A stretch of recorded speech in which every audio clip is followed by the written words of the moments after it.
बिस्मिल्लाहिर्रहमानिर्रहीम। अल्लाह ताला के पाक नाम से शुरू जो बड़ा मेहरबान नहायत करम करने वाला है। अस्सलामु अलैकुम स्टूडेंट्स, मैं हूं आपका टीचर आसिम नसर, ICS second year computer science के नेक्स्ट लेक्चर के साथ यूनिक ग्रुप ऑफ इंस्टीट्यूशन की तरफ से हाज़िर हूं। स्टूडेंट, लेक्चर स्टार्ट करने से पहले क्योंकि बात यह है कि जब दुनिया में हर तरह की बातें जो हैं वो फ्लोट कर रही होती हैं, दुनिया जो है अच्छाई और बुराई दोनों का ही मजमूआ है। बुराई है तो पता चलता है अच्छी चीज़ क्या है, अच्छाइयाँ हैं तो फिर उसमें कोशिश की जाती है कि उसको फॉलो किया जाए। तो अब जो है अगर ये बातें जो हैं, कोई बातें जो हैं वो हमें इरिटेट कर रही होती हैं, लेकिन अब उसमें अगर अच्छाइयाँ भी अंदर मौजूद हों, कोई आपको बात बताने वाला, रहनुमाई करने वाला मौजूद हो, चाहे वो बातें आपको इरिटेट भी अल्लाह ना करे अगर कर रही हैं तो उसका भी असर होता है। अगर हम जो है ये लाइफ गुजारते रहें और बुराइयों की बात ये और बीच में कोई भी अच्छाई की बात करने वाला मौजूद नहीं है या बताने वाला, गाइड करने वाला नहीं है, तो फिर जो है अल्लाह ना करे वो दूसरी तरफ जाने का चांस बढ़ जाता है। और क्या कहा जाता है कि बंदा जो है अपनी वो जो एनवायरनमेंट है उससे पहचाना जाता है। और ये जो है हमारे यकीन जो है अच्छे लोगों के साथ हमारा ताल्लुक़ होता है, अच्छी बातों से, अच्छे एक्शन से हमारा ताल्लुक़ होता है, तो हमारा अगर हम अल्लाह रसूल की बात कर रहे हैं तो हमारा ईमान जो है वो मज़बूत होता रहता है। और वही फिर जो है वो हमारी शख्सियत का वो नफ्स जो है वो भी फिर वैसा ही बन जाता है। नफ्स जो है हम इसको जिस तरीके से जहाँ पे लेके जाते हैं, नफ्स फिर उसी के साथ अपने आप को एडजस्ट कर लेता है। तो अब जो है अच्छाई की बातें भी होनी चाहिए। अल्लाह ताला हमारे बड़ों को सलामत रखे, हमारे माँ बाप को सलामत रखे, उलमा को सलामत रखे, जो हमें जो दीन की बातें बताने के लिए, समझाने के लिए मौजूद हैं, अल्लाह उनको सलामत रखे।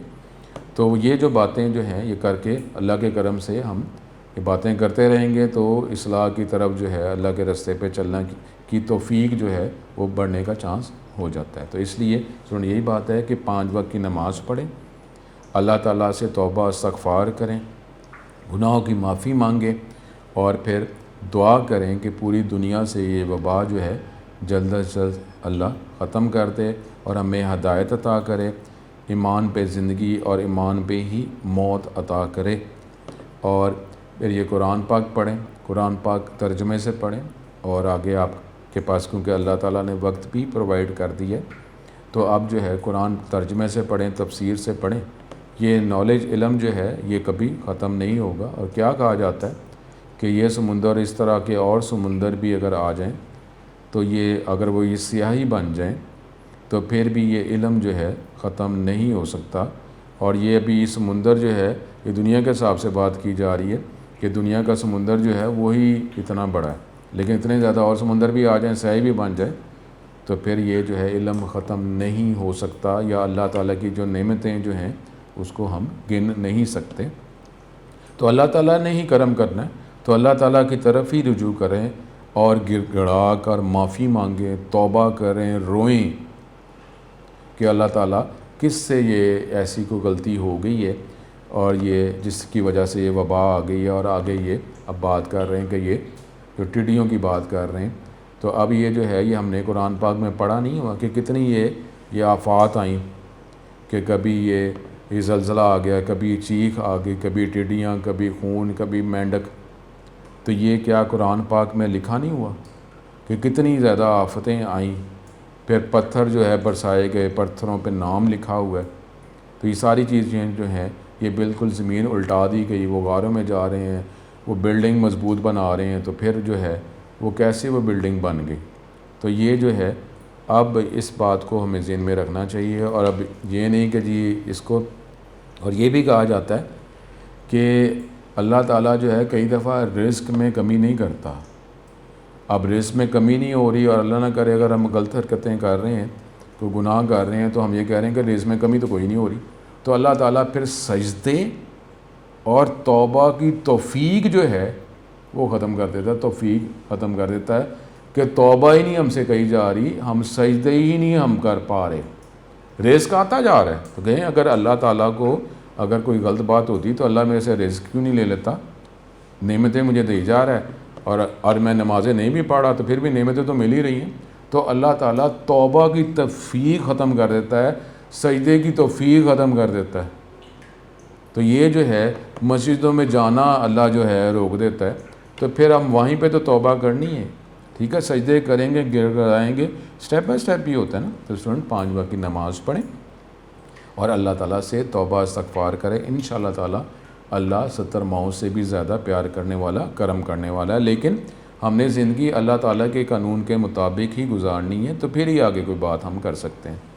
टॉपिक जो हम कर रहे थे, हमने प्रीवियस लेक्चर्स में टॉपिक जो है वो हमने कीवर्ड, रिज़र्व वर्ड, फिर इसका डिफरेंस जो है, और फिर रूल्स फॉर नेमिंग वेरिएबल जो है वो हमने डिस्कस किया। वेरिएबल का टॉपिक ये हमने डिस्कस किया। अब ये वेरिएबल कैसे बनाया जाता है, क्या स्टेटमेंट है, इसको इस लेक्चर में कंटिन्यू करेंगे। फिर वही आपको मैंने कहा था कि कोशिश मैं चैप्टर 9 तक कोशिश करूँगा कि इसमें वो जो लिंक्स हैं सी लैंग्वेज को, टर्बो सी को, वर्जन 3 को इंस्टॉल करने के जो लिंक्स हैं वो पहले से प्रोवाइड किए जाएं, ताकि आपको जब भी लेक्चर के स्टार्ट में जो है ये आपको लिंक्स मिल जाए। डेफिनेटली स्टूडेंट मैं बार बार कह रहा हूँ कि इसको लाजमी आपने इंस्टॉल करना है। दोनों लिंक्स हैं, कोई भी लिंक जो है आप यूज़ कर सकते हैं इसको इंस्टॉल करने में। और जहाँ जहाँ आपको जो कमांड स्टेटमेंट बताई जा रही हैं, उसका लॉजिक बताया जा रहा है और कहा जा रहा है कैसे इसको इस्तेमाल करना है, वो आप करते रहें। मैं भी जो है ये कुछ स्टेटमेंट्स के बाद, कुछ लॉजिक के बाद सॉफ्टवेयर को यूज़ करते हुए इसकी इम्प्लीमेंटेशन साथ साथ मैं बताता रहूँगा, परेशान ना हो आप करें। मैं कुछ टॉपिक्स के बाद जो है ये सॉफ्टवेयर को यूज़ करके ये आपको बताया भी करूँगा। तो अब जो है हमें टॉपिक जो है वो वेरिएबल का पढ़ रहे थे, और उसमें जो डिफरेंट तरह के कि जी इनवैलिड हैं या वैलिड वेरिएबल्स हैं उसकी कोई लिस्ट है, उसकी तरफ हम तवज्जो करते हैं। ये हमारे पास ये शॉर्ट क्वेश्चन MCQ में ये क्वेश्चन आ भी सकते हैं। एक्सरसाइज के अंदर भी ये कुछ क्वेश्चन हैं। जिस तरीके से वैलिड वेरिएबल नेम्स क्या हैं ये देख लें, roll number, underscore width, number of student, ये अंडरस्कोर इस्तेमाल किया जा रहा है क्योंकि हमें पता है प्रीवियस लेक्चर में हमने रूल्स फॉर नेमिंग वेरिएबल पढ़े थे। इसमें कैरेक्टर्स जो है अल्फ़ाबेट्स हो सकते हैं, अंडरस्कोर हो सकता है, डिजिट, लेकिन पहला कैरेक्टर नहीं होगा। नंबर ऑफ़ स्टूडेंट्स अंडरस्कोर है, कोई स्पेस नहीं है। फिर मैक्सिमम वेलोसिटी, अगर आप ये कहते हैं ये कॉन्स्टेंट इस्तेमाल किया, कैपिटल में इस्तेमाल किया, अंडरस्कोर आ गया। इंटीजर, INT नहीं, इंटीजर, तो ये वेरिएबल का नाम है। INT नहीं हो सकता क्योंकि रिजर्व वर्ड है। ये जो हम बात कर रहे थे example ENG marks, English marks, ये वेरिएबल। इनवैलिड, अब रोल नंबर, अब इसमें स्पेस आ गई है तो ये वेरिएबल का नाम नहीं हो सकता। फिर आपने यहाँ पे जब विड्थ अंडरस्कोर के साथ इस्तेमाल किया था, आपने यहाँ पे माइनस का साइन, तो माइनस जो है ये जो है वैलिड कैरेक्टर नहीं है, ये इनवैलिड हो गया। अब ये देख लें यहाँ पे आपने हैश इस्तेमाल कर लिया तो ये नहीं हो सकता, जैसे नंबर की जगह ये लिख रहे हैं तो ये पॉसिबल नहीं है, ये एरर है। फिर आपने मैक्स वेलोसिटी, इसमें स्पेस है, ठीक है, तो ये आप यूज़ नहीं कर सकते, स्पेस है इसमें। INT आप यूज़ नहीं कर सकते, रिजर्व वर्ड है।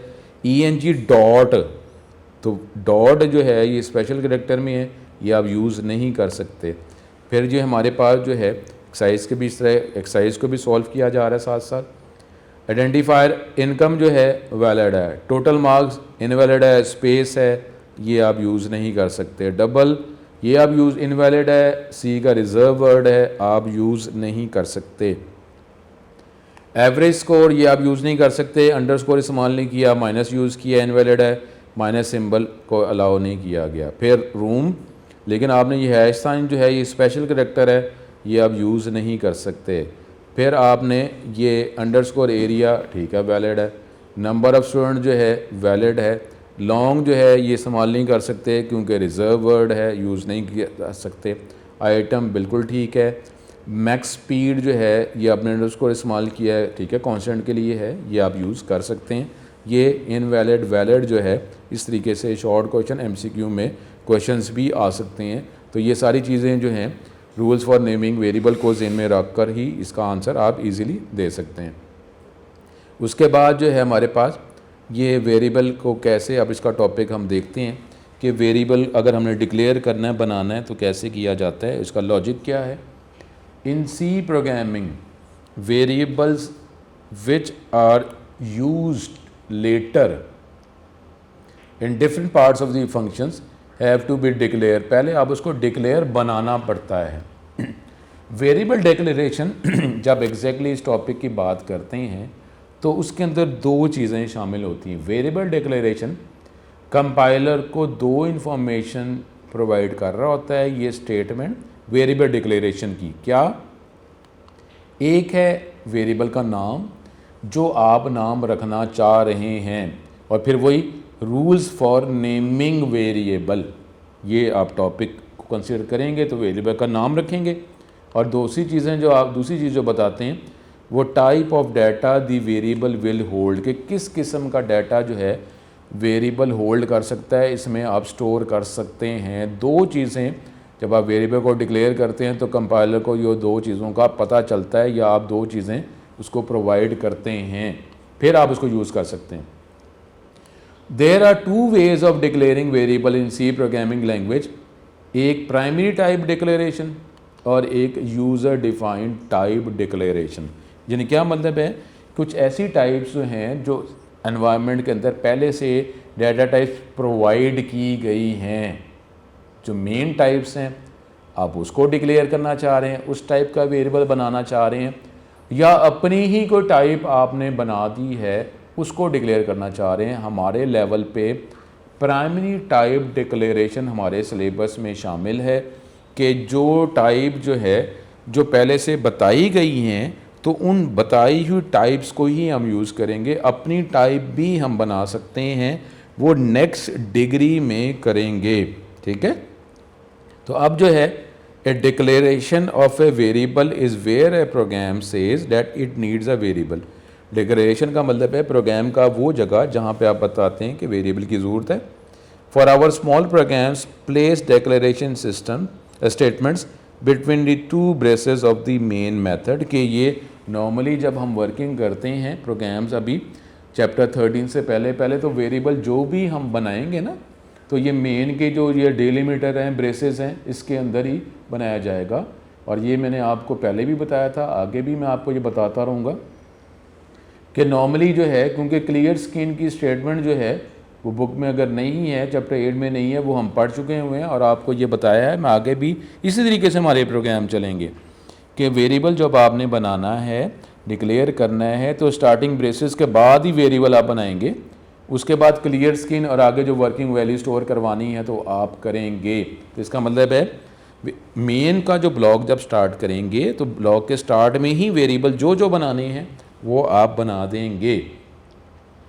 The declaration give a name and a data type for the variable. A variable can not be use in the program unless it has been declared. Variable को आप use कर ही नहीं सकते अगर आपने डिक्लेयर ना किया हो, और सिंपल जाके वेरिएबल के नाम में वैल्यू स्टोर करवा रहे हैं तो ये पॉसिबल ही नहीं होगा, ये एरर आएगा।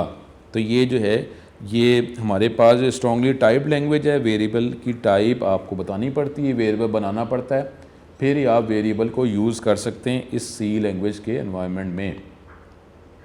The process of specifying the variable name and it's type, तो ये जो अमल है जिसमें वेरिएबल का नाम बताते हैं और इसकी टाइप बताते हैं कि किस टाइप का डाटा इसमें स्टोर किया जा सकता है, इसको वेरिएबल डिक्लेरेशन कहा जाता है। Program can have as many variable as needed, जितने आपको वेरिएबल्स की ज़रूरत है आप इतने वेरिएबल्स बना सकते हैं। लेकिन ये जो टर्म जो है ये शॉर्ट क्वेश्चन में भी, C is a strongly type language, ये स्ट्रॉन्गली टाइप लैंग्वेज, इसका मतलब क्या है, जितने भी वेरिएबल्स आपने यूज़ करने हैं उसको लाजमी पहले डिक्लेयर करना पड़ेगा before they are use in the program. Program में वेरिएबल को इस्तेमाल करने से पहले वेरिएबल को डिक्लेयर बनाना पड़ेगा, डिक्लेयर करना पड़ेगा। Variable can be declare anywhere in the programme before it's use, इस्तेमाल करने से पहले वेरिएबल को कहीं पे भी डिक्लेयर किया जा सकता है।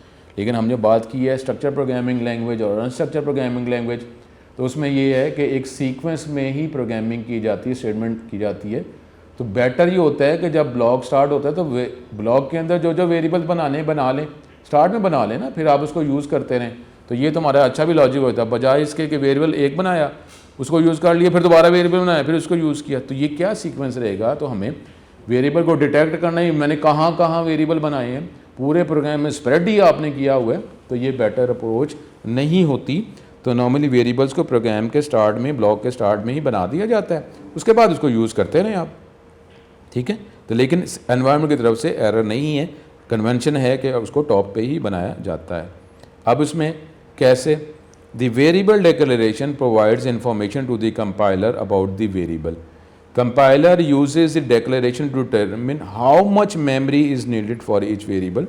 जब वे वेरिएबल डिक्लेयर करते हैं, कंपाइलर को ये भी पता चल जाता है कि कितनी मेमोरी सेल्स जो है, मेमोरी लोकेशंस की कितनी ज़रूरत है।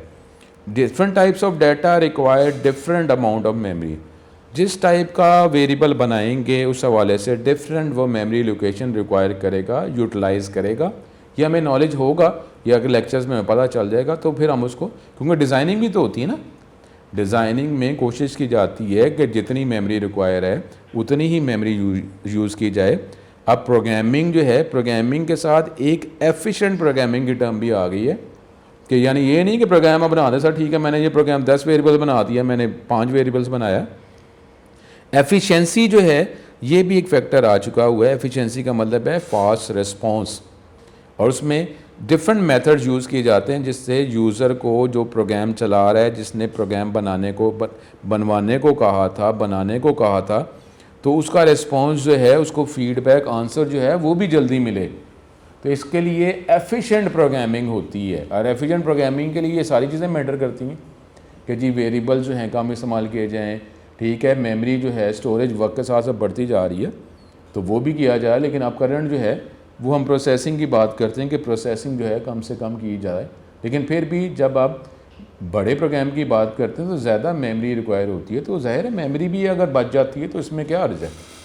तो ये सारी अब सिर्फ प्रोग्रामिंग नहीं, एफिशिएंट प्रोग्रामिंग की तरफ चला जाता है, और ये सारे टॉपिक्स एफिशिएंट प्रोग्रामिंग से ही कंसर्न हैं कि जिस टाइप का वेरिएबल चाहिए उसी को यूज़ करें, जितने बाइट्स चाहिए उतने बाइट्स का ही वेरिएबल बनाएं, ठीक है। The required number of bytes are allocated when a variable is declare. For example, अगर इंटीजर टाइप INT टाइप का वेरिएबल बना रहे हैं तो ये 2 बाइट्स इस्तेमाल करेगा। अगर हम कैरेक्टर टाइप का CHAR, ये आगे हम देखेंगे कैसे बनाते हैं, परेशान ना हो, ये सारी वर्किंग कुछ कमांड्स के बाद, अभी तो हमने कोई स्टेटमेंट पढ़ी नहीं ना, तो कुछ जो स्टेटमेंट जब हम पढ़ लेंगे तो मैं उसकी वर्किंग आपको एनवायरनमेंट से बताया करूँगा, फिर आगे हम चलेंगे। ऐसे नहीं होगा कि ये चैप्टर के एंड पे जाके वर्किंग करेंगे, ऐसा नहीं था, ऐसा नहीं होगा। थोड़ी थोड़ी देर बाद मैं आपको उसकी वर्किंग करता जाऊँगा साथ साथ। Memory bytes are use to store the value of the variable, definitely फिर ये यूज़ होगा। Once a variable is declare, जब वेरिएबल को डिक्लेयर कर लिया जाता है, जिसे हमने रूल में पढ़ा हुआ है, इसकी डाटा टाइप आप चेंज नहीं कर सकते, यूटिलाइज़ कर सकते हैं, डाटा टाइप चेंज नहीं कर सकते, ये तो रूल में हमने पढ़ लिया। लेकिन वेरिएबल की वैल्यू ठीक है, प्रोग्राम की एग्जीक्यूशन में चेंज करते रहें जितनी दफ़ा मर्जी करें। सिंटेक्स डिक्लेयर का, अब ये है सिंटेक्स जो हमने चैप्टर 8 के अंदर सिर्फ नंबर्स एंड डिफाइन की वर्किंग के लिए वेरिएबल बना लिया था, लेकिन असल में देखें ये चैप्टर 9 का ये टॉपिक था। तो इसलिए स्टूडेंट कोशिश की जाती है कि जो जब हम जिस तरीके से टॉपिक बढ़ा रहे हैं उस तरीके से ही आपको नॉलेज मिले, बजाय इसके ये तो स्कैटर फॉर्म हो जाएगा ना, टॉपिक उधर पढ़ लिया उधर पढ़ लिया।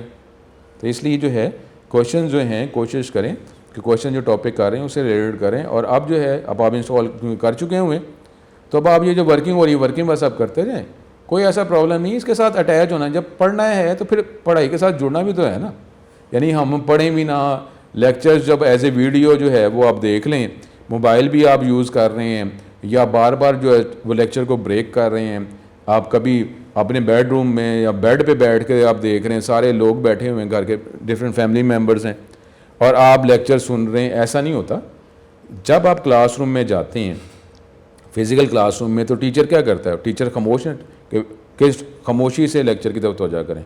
टीचर शोर तो नहीं करने देता ना, ताकि हर एक की तवज्जो लेक्चर की तरफ हो। और वो कई दफ़ा अगर स्टूडेंट जो हैं अगर कोई किसी और बातों की तरफ तवज्जो की होती है तो स्टूडेंट फिर टीचर जो है कोशिश करके स्टूडेंट को चुप करा के तवज्जो लेक्चर की तरफ करवाता है। तो अब अगर ये यहाँ पे ऑनलाइन लेक्चर जो हैं ये हम कर रहे हैं, लेक्चर्स अगर हम सुन रहे हैं, देख रहे हैं, तो उसमें भी ये फैक्टर जो है अब आपकी तरफ है कि ये जो है आप तवज्जो से करें। डेफिनेटली आपके फैमिली मेम्बर्स हैं, ये अब उनकी भी जिम्मेदारी है कि वो देखें कि ये लेक्चर जब आप सुन रहे हैं तो लेक्चर सुन के टीवी ऑन है कि नहीं है, मोबाइल आप साथ साथ यूज़ कर रहे हैं, और ये ऐसा ना हो और डिफरेंट जो फैमिली मेम्बर्स बैठे हैं तो वहाँ पे वो कोई जगह थोड़ी है लेक्चर सुनने की, वो अपनी बातें करते जा रहे हैं, आप उनकी बातों का जवाब भी दे रहे हैं, सारे लेक्चर पे भी तवज्जो की हुई है, ये कैसे हो सकता है। तो अब इसका सिंटेक्स क्या है, आप डाटा टाइप, और ये हम बात कर रहे हैं जो पहले से टाइप्स बनी हुई हैं। यूज़र डिफाइंड डाटा टाइप जो है हमारे सिलेबस में शामिल नहीं है। डाटा टाइप का टॉपिक डिटेल टॉपिक आएगा कि किस किस तरह का डाटा की टाइप जो है वेरिएबल बनाने में यूज़ कर सकते हैं, ये हम टॉपिक डिटेल में पढ़ेंगे। लेकिन सिंटेक्स में पहले आप वेरिएबल में किस किस्म का डाटा स्टोर कराना है वो इस जगह पे, ये सिंटेक्स है। सिंटेक्स जो है ये सी लैंग्वेज में वर्किंग में ये वर्ड सिंटेक्स रूल बार बार आता रहेगा, तो उसके मुताबिक स्टेटमेंट यूज़ करते हैं। डाटा टाइप लिखेंगे, उसके बाद वेरिएबल का नाम। अब वेरिएबल के नाम में क्या इस्तेमाल होगा, वो रूल्स फॉर नेमिंग वेरिएबल।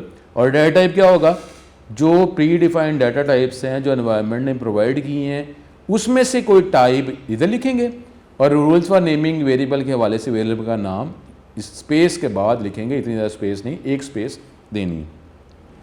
अब जैसे अब डाटा टाइप क्या है जी, it indicates type of data that can be stored in variable. इसमें आप वेरिएबल की टाइप बताएंगे कि किस किस्म का डाटा इस वेरिएबल में स्टोर किया जा सकता है। वेरिएबल का नाम, it refers to the memory location of the variable. हमने वेरिएबल की डेफिनेशन क्या पढ़ी थी, नेम्ड मेमोरी लोकेशन, तो ये बताएगा मेमोरी लोकेशन। जो खुद ही मेमोरी मैनेजमेंट जो है ये एनवायरनमेंट का काम होता है। ये वेरिएबल आप जो बताते हैं, आपने नाम बताना है, टाइप बतानी है, तो वो ऑटोमेटिकली एसोसिएट कर देगा कि कितने बाइट्स चाहिए हैं, उतने बाइट्स का जो ब्लॉक जो है मेमोरी में उस वेरिएबल के साथ अटैच कर देगा।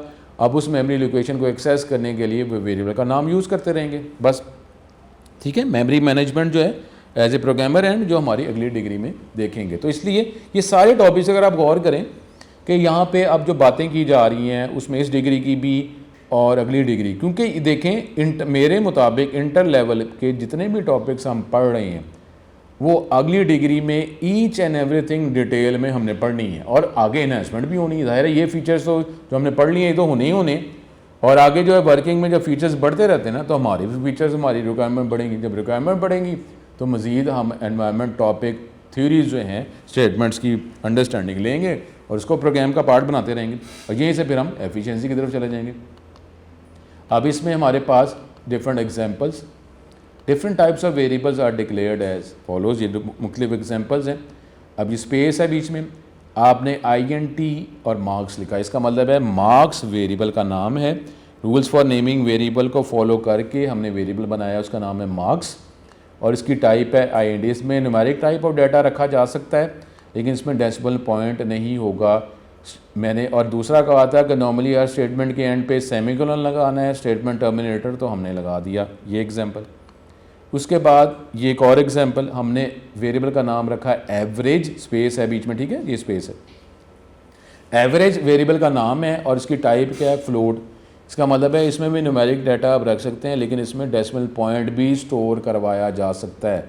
और ये जो हम जो डाटा टाइप का टॉपिक डिटेल में देखेंगे तो फिर हमें पता चल जाएगा कि अगर इंटीजर INT टाइप का वेरिएबल बनाया तो 2 बाइट्स हैं, तो फ्लोट का है तो ये कितने बाइट्स हैं, 4 बाइट्स हैं, कितने बाइट्स हैं, ये हम उस टॉपिक के हवाले से बेटर मेमोरी मैनेजमेंट कर सकते हैं। तो आगे सेमीकोलन लगाना है, सेगमेंट टर्मिनेटर ये लगाना है। उसके बाद अगर आप करैक्टर टाइप का जिसमें सिर्फ एक सिंगल करैक्टर रखा जा सकता है, कीबोर्ड से कोई भी एक बटन, एक करैक्टर जो है वो आप यूज़ कर सकते हैं, सिर्फ एक करैक्टर, बार बार कह रहा हूँ, सिर्फ एक करैक्टर, एक से ज़्यादा करैक्टर्स का कम्बिनेशन, नाम स्टोर करना है, एड्रेस स्टोर करना है, ये चैप्टर 14 में ही हम कर सकेंगे। लेकिन अभी प्रिंटफ के अंदर हेलो वर्ल्ड जो लिखा था तो वो हमने वेरिएबल नहीं बनाया था बल्कि एक मैसेज प्रिंट किया था, तो उसको कम्बिनेशन ऑफ करैक्टर्स या स्ट्रिंग कहा जाता है। हमने प्रिंट कर लिया था लेकिन हमें ये नहीं कि वेरिएबल स्ट्रिंग टाइप का बनाएं, उसमें वैल्यू मैसेज स्टोर करवाएं, वो नहीं हमें पता, वो चैप्टर 14 में देखेंगे। यहाँ पे जो करैक्टर टाइप है इसका मतलब है इसमें सिंगल एक करैक्टर ही स्टोर किया जा सकता है। नाम है वेरिएबल का ग्रेड, सिर्फ एक करैक्टर, यानी सपोज A स्टोर कर सकते हैं, 1 भी स्टोर कर सकते हैं लेकिन 1 एज ए करैक्टर स्टोर होगा, एज ए न्यूमेरिक नहीं, ठीक है। उसके बाद ये हमने नेशनल इनकम जो है ये इसमें स्पेस नहीं है, ये कंबाइंड वर्ड है, ठीक है। कंबाइंड वर्ड है, डबल टाइप का वेरिएबल बनाया, ये भी एक डाटा टाइप है। अब ये जो एग्जांपल्स हैं इसमें INT, फ्लोट, कैरेक्टर और डबल टाइप के ये हमने कीवर्ड इस्तेमाल किए जो ये बताते हैं data types. The words marks, average grade and national income, ये जो है ये वेरिएबल के नाम हैं। Different variables of same data type, अगर एक ही तरह के टाइप के वेरिएबल आप एक से ज़्यादा बनाना चाह रहे हैं तो आप एक लाइन में भी बना सकते हैं, एक से ज़्यादा लाइंस में भी बना सकते हैं। यानी आपने अगर INT टाइप के 2 वेरिएबल्स बनाने हैं तो आप अलग अलग लाइन में भी बना सकते हैं और एक लाइन में भी बना सकते हैं। अगर आप एक लाइन में एक ही तरह टाइप के वेरिएबल्स बनाना चाहते हैं तो कैसे होगा? In this case each variable name is separated by comma as follows. कैसे? जैसे ये देखें, अब यहाँ पे आपने 3 वेरिएबल्स बना रहे हैं लेकिन एक ही लाइन में। आपने ये नहीं किया कि INT इंग्लिश सेमीकोलन, फिर अगली लाइन पे INT मैथ सेमीकोलन, फिर अगली लाइन पे INT कंप्यूटर सेमीकोलन, ऐसे नहीं। 3 लाइनों पे भी आप कर सकते हैं अलग अलग, लेकिन जब आपने एक ही तरह के वेरिएबल्स बनाने हैं, टाइप भी सेम है, तो जाहिर है ये भी एक एफिशिएंसी है कि आपने एक ही लाइन पे कर दी बजाय इसके कि आप नंबर ऑफ लाइंस इंक्रीज करें। तो अब ये 3 वेरिएबल्स बने।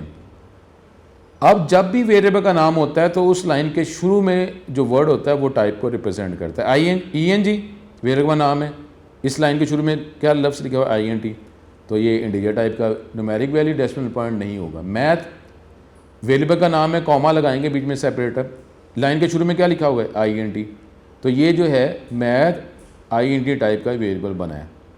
फिर कंप्यूटर, लाइन के शुरू में वर्ड का लिखा हुआ है INT, इसका मतलब है कंप्यूटर भी एक वेरिएबल का नाम है, उसकी टाइप किस किस्म का डाटा स्टोर कर सकते हैं? INT, और एंड पे सेमीकोलन लगा दिया। अब ये आपको डिफरेंट ये वैरायटी देती है ना, स्टेटमेंट जो हैं वो तो होती हैं लेकिन क्लॉजेज ऑप्शंस जो हैं वो ज़्यादा प्रोवाइड कर रही होती हैं।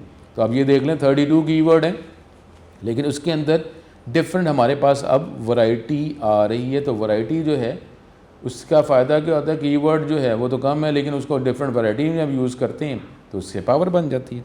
अब INT जो है यहाँ पे देखा आपने INT मार्क्स, अब ये क्या था कि INT हमारे पास जो है ये एक रिजर्व वर्ड ही है ना, और ये स्टेटमेंट डिक्लेयर वेरिएबल डिक्लेयर करने की स्टेटमेंट, अब आपने उसी को एक नए स्टाइल में यूज़ कर लिया कि एक ही लाइन में आपने 3 वेरिएबल्स बना लिए, ठीक है, लेकिन एक लाइन में एक ही तरह के वेरिएबल्स बनेंगे।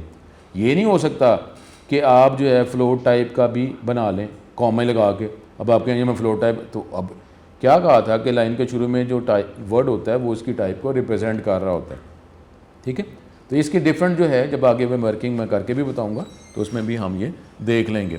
अब उसमें जो है नेक्स्ट, अब जो डिक्लेयर और डिफाइन का टॉपिक, अब डिक्लेयर करना है यानी कंपाइलर को वेरिएबल का नाम बताना, किस टाइप का डाटा स्टोर करना है वो बताना। लेकिन एक और टॉपिक इससे रिलेटेड है, उसको हम देखते हैं। ये क्या है? डिक्लेयरिंग और डिफाइनिंग। अब डिक्लेरेशन तो वही है, is for informing to the compiler the following information, name of the variable, type of value it holds, और ये फिर आप इसकी इनिशियल वैल्यू जो है बताना चाहें वो भी बता सकते हैं। इसको कहते हैं declaration gives detail about the properties of variable. लेकिन एक टेक्निकल बात आ रही है कि जो डिक्लेयर करने के अभी हमने स्टेटमेंट जो यूज़ किए हैं वो सिर्फ कंपाइलर को 2 बातें बता रहा है, वेरिएबल की टाइप और उसका नाम। अगर आप वैल्यू स्टोर करवाना चाहते हैं तो वो भी उस टाइम भी वैल्यू स्टोर करवाई जा सकती है, लेकिन इस पॉइंट पर तवज्जो करें, it does not allocate memory location for the data to be stored in the variable. लेकिन वो ये नहीं बता रहा बिल्कुल, अगर आप एग्जैक्टली वेरिएबल डिक्लेरेशन स्टेटमेंट की बात करते हैं तो वेरिएबल डिक्लेरेशन में कितने बाइट्स उसने एलोकेट करने हैं मेमोरी में, ये स्टेटमेंट में, सिर्फ डिक्लेरेशन की स्टेटमेंट में ये इंफॉर्मेशन मौजूद नहीं होती। It does not allocate memory location for the data to be stored in the variable. ये स्टेटमेंट ये नहीं बताता कि वेरिएबल मेमोरी में कितनी स्पेस यूज़ करेगा, कितनी स्पेस उस वेरिएबल को प्रोवाइड की गई। ये सिर्फ डिक्लेयरिंग ए वेरिएबल की बात कर रहा हूँ, ठीक है। अभी जो पीछे मैंने आपको नॉलेज दी है इसको मैं अभी सेपरेटली करके बता देता हूँ। लेकिन जो एक और स्टेटमेंट है defining a variable, whereas definition या defining a variable says where the variables get stored, कि वेरिएबल मेमोरी में किधर स्टोर होगा, कितनी स्पेस को दी जाएगी। That is memory for the variable is allocated during the definition of the variable. Variable को जब डिफाइन किया जाता है तो फिर मेमोरी एलोकेट की जाती है।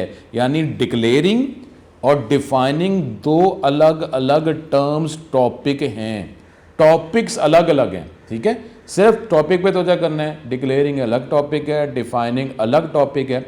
अब रह गया स्टेटमेंट, कि स्टेटमेंट क्या है वेरिएबल डिक्लेयर करने की और डिफाइन करने की, स्टेटमेंट क्या है, लेकिन टॉपिक डिफरेंट हैं। डिक्लेयरिंग अलग टॉपिक है, डिक्लेयरिंग का मतलब है कंपाइलर को वेरिएबल का नाम बताना और टाइप बताना, बस।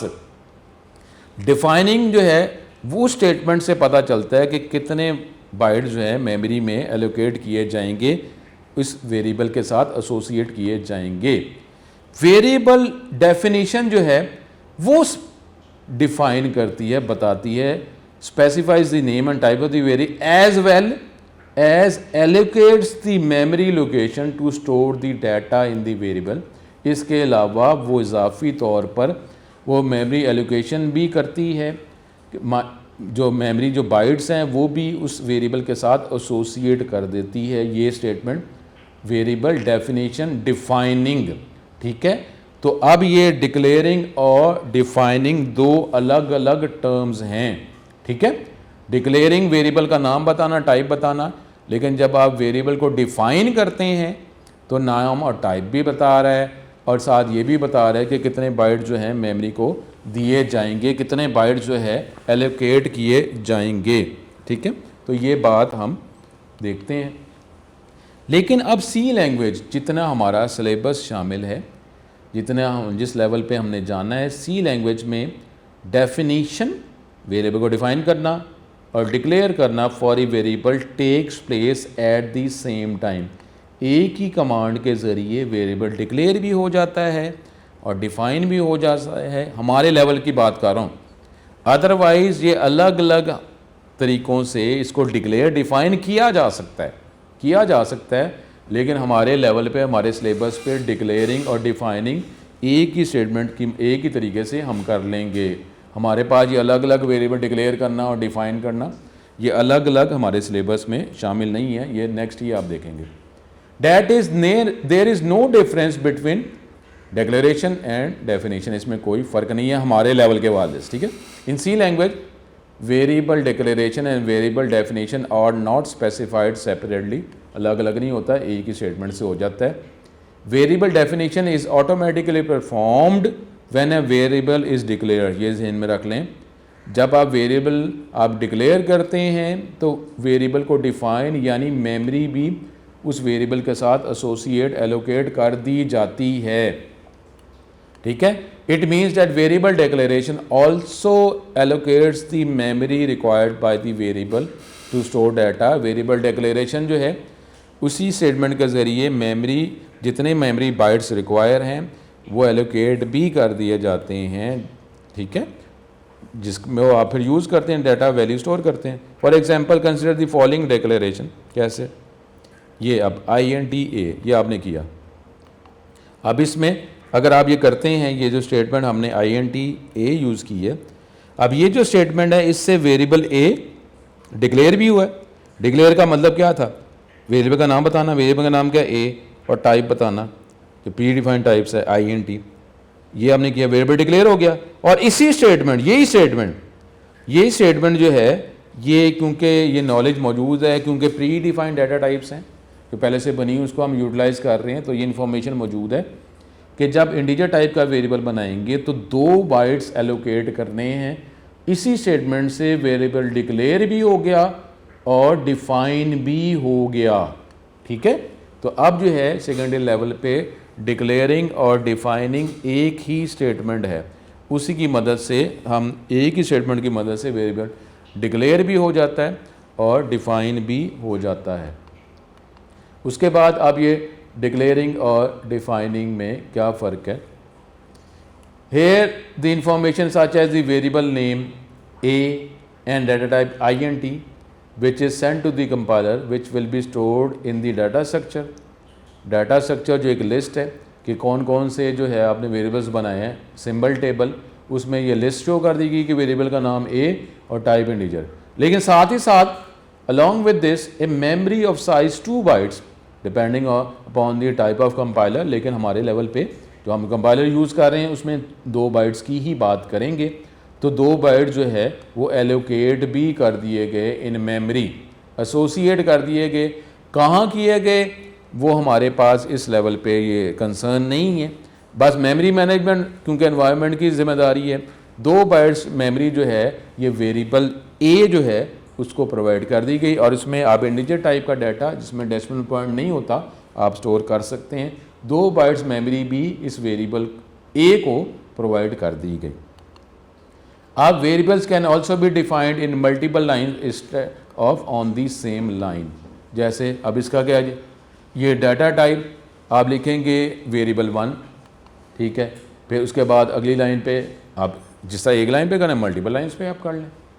वेरिएबल 2 कोई भी इसका नाम है, फिर आप इस तरीके से when the variables are declared in single line then the variables must be separated by comma, जो हम पहले कर चुके हैं। अगर सेम डाटा टाइप है, एक ही तरह के वेरिएबल्स बनाने हैं तो कॉमे लगा के डाटा टाइप पहले लिखेंगे, वेरिएबल्स के नाम, फिर अगले वेरिएबल का नाम, फिर एंड पे सेमीकोलन लगा देंगे, वो आप कर लें।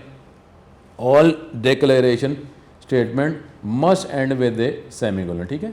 ये अलग अलग लाइन पे करना चाहें अलग अलग लाइन पे कर लें। एक ही टाइप के वेरिएबल एक से ज़्यादा हैं, अलग अलग लाइन पे आप सेम टाइप के वेरिएबल बनाते हैं, आपकी मर्ज़ी है जिस तरह आप करना चाहते हैं।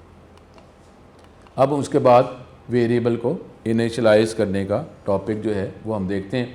वेरिएबल डिक्लेयर करें साथ ही वैल्यू प्रोवाइड कर दें तो उसको कहते हैं वेरिएबल इनिशियलाइज़ की वैल्यू भी आप इनिशियलाइज़ कर दी है। In C programming language variables can be initialise in the declaration statement of any block. Main block में या किसी भी ब्लॉक में वेरिएबल जब बनाते हैं तो इसकी प्राइमरी इनिशियल वैल्यू प्रोवाइड करना चाहें तो वो आप भी प्रोवाइड साथ ही कर सकते हैं। Process of assigning a value to a variable at the time of its declaration is known as variable initialization। जैसे वेरिएबल आप डिक्लेयर करते हैं साथ ही वैल्यू भी असाइन कर दें, वैल्यू प्रोवाइड कर दें, इस टॉपिक को वेरिएबल इनिशियलाइजेशन कहते हैं। इनिशियल वैल्यू बता दी आपने ज़ाहिर, इसके लिए आप सिंबल जो है इक्वल टू इस्तेमाल करते हैं to initialise a variable. Variable का जो नाम है डेफिनेटली वो इनिशियलाइज है या इक्वल टू ऑपरेटर के आप लेफ़्ट साइड पे लिखेंगे और वैल्यू जो है वो इक्वल टू के असाइनमेंट ऑपरेटर के राइट साइड पे लिखेंगे on the right side of equal sign. Compiler automatically allocate कर देगा द रिक्वायर्ड मेमोरी लोकेशन, क्योंकि ये जो डिक्लेयर किया है ये डिफाइन की स्टेटमेंट भी है। Allocates the required memory for the variable when it is declared. Memory location में ऑलरेडी कंटेन सम डाटा, ये भी ज़हन में रख लें कि मेमोरी को साफ़ करने की कमांड कोई नहीं होती। घर जब हम एक जगह से शिफ्ट होते हैं तो पुराना घर हम तबाह करके नहीं जाते, हम घर छोड़ के चले जाते हैं, तो वहाँ पे कोई और रहना शुरू कर देता है। तो इस तरीके से जो मेमोरी लोकेशन जो है अगर हम यूज़ करते हैं तो उसके अंदर डाटा पहले से भी कुछ मौजूद हो सकता है। तो अब मेमोरी लोकेशन में already contain some data that is meaningless for the program. This meaningless data इसको गार्बेज वैल्यू कहा जाता है कि वेरिएबल बनाया लेकिन पहले से उसके अंदर कोई वैल्यू मौजूद है, हमने नहीं रखवाई लेकिन पहले से मौजूद है, तो उसको गार्बेज वैल्यू कहा जाता है। अगर आप वेरिएबल बनाते हैं, डिक्लेयर करते हैं, डिफाइन करते हैं, साथ ही उसको यूज़ कर लेते हैं, वैल्यू नहीं बताई, यूज़ कर लेते हैं, तो उसमें पहले से कोई ना कोई वैल्यू हो सकती है जो उस वैल्यू को, अनएक्सपेक्टेड वैल्यू को यूज़ कर लिया जाएगा, तो हमारे पास फिर रॉन्ग कैलकुलेशन हो जाएगी। It may produce unexpected result in some computation. इसलिए बेटर है कि वेरिएबल जैसे ही डिक्लेयर डिफाइन करते हैं साथ ही उसको इनिशियलाइज भी कर दिया जाए। अगर नहीं आपको वैल्यू तो पहले 0 से इनिशियलाइज कर दें, ठीक है। तो इसलिए इसको इनिशियलाइज किया जाता है। सिंटैक्स वेरिएबल इनिशियलाइजेशन का क्या है, डाटा टाइप वही, वेरिएबल नाम वैसे ही है, सेमीकोलन, लेकिन अब साथ ही इनिशियलाइज़ करना है तो साथ ही अब इक्वल टू और वैल्यू बता देंगे, वही डाटा टाइप। अब ये जो स्टेटमेंट है डिक्लेयर की भी है, डिफ़ाइन की भी है और इनिशियलाइज़ करने की भी है। अलग लाइन पे भी कर सकते हैं, एक लाइन पे भी कर सकते हैं। डाटा टाइप ये वेरिएबल की टाइप बताता है जिसको आप इनिशियलाइज़ करना चाह रहे हैं। वेरिएबल नेम वेरिएबल का नाम है जिसको इनिशियलाइज़ करना चाह रहे हैं। इक्वल टू ये ऑपरेटर है जिसकी मदद से वेरिएबल में वैल्यू प्रोवाइड कर सकते हैं, इनिशियलाइज़ कर सकते हैं। और वेरिएबल वैल्यू जो है ये वैल्यू है जो आपने इनिशियलाइज़ वेरिएबल को करने के लिए इस्तेमाल की। तो ये हमारे पास जो है इंटीजर वेरिएबल इनिशियलाइजेशन क्या है, ये नंबर टाइप का वेरिएबल है। टाइप नंबर वेरिएबल का नाम है, इंटीजर इसकी टाइप है। ये 2 बाइट्स एलोकेट होकर डिफाइन भी है और साथ ही आपने उसकी वैल्यू 10 स्टोर करवा दी। फिर फ्लोट टाइप की अगर हम बात करते हैं तो वैल्यू वेरिएबल का नाम है, टाइप फ्लोट है। अब 4 बाइट्स एलोकेट किए गए। ये नॉलेज आपको अगले लेक्चर में मिल जाएगा किस टाइप के वेरिएबल के कितने बाइट्स होते हैं, ठीक है। डिफाइन हो गया और साथ ही आपने वैल्यू भी स्टोर करवा दी, इनिशियलाइज़ कर दी 23.45, ठीक है। अगर करैक्टर टाइप की बात करते हैं तो जेंडर वेरिएबल का नाम है, टाइप उसकी करैक्टर है। 1 बाइट एलोकेट किया गया और इसमें एक सिंगल करैक्टर रखा जाता है, सिंगल कोड की मदद से रखा जाता है। वैल्यू को इनिशियलाइज़ किया जाता है, सिंगल कोड में लिखा और M मेल जो है वो रिप्रेजेंट करने के लिए हो गया। तो ये जो है ये हमारे पास वेरिएबल इनिशियलाइजेशन का टॉपिक था। इसी को आगे नेक्स्ट लेक्चर में कंटिन्यू करेंगे और ये कुछ स्टेटमेंट मैं एग्जांपल्स में बताऊंगा। फिर सी लैंग्वेज के एनवायरनमेंट को यूज़ करके मैं ये इसकी वर्किंग भी बताऊंगा, ठीक है, कि एक लाइन पे कैसे करते हैं, 2 लाइन्स पे कैसे करते हैं, एरर आता है तो कैसे किया जाता है। तो मैं सॉफ्टवेयर की मदद से जो है ये आपको करके भी बताऊँगा। तो स्टूडेंट उम्मीद करता हूँ नेक्स्ट लेक्चर में आपसे मुलाकात होगी। फिर वो इसी बात पे ख़त्म करते हैं कि 5 वक्त की नमाज़ पढ़ें, तौबा इस्तग़फ़ार करें, गुनाहों से माफ़ी मांगें और दुआ करें कि ये वबा पूरी दुनिया से ख़त्म हो जाए और अल्लाह ताला इस हमारे ये एक्शन पे इस्तकामत भी अता करे। ये नहीं कि मसले पढ़ गए तो नमाज़ें पढ़ी जाएँ तो उसके बाद छोड़ दें। तो ये अल्लाह ताला ही हमें इससे छुटकारा हासिल करने की तौफ़ीक देगा। अल्लाह ताला करम करे। अस्सलामु अलैकुम।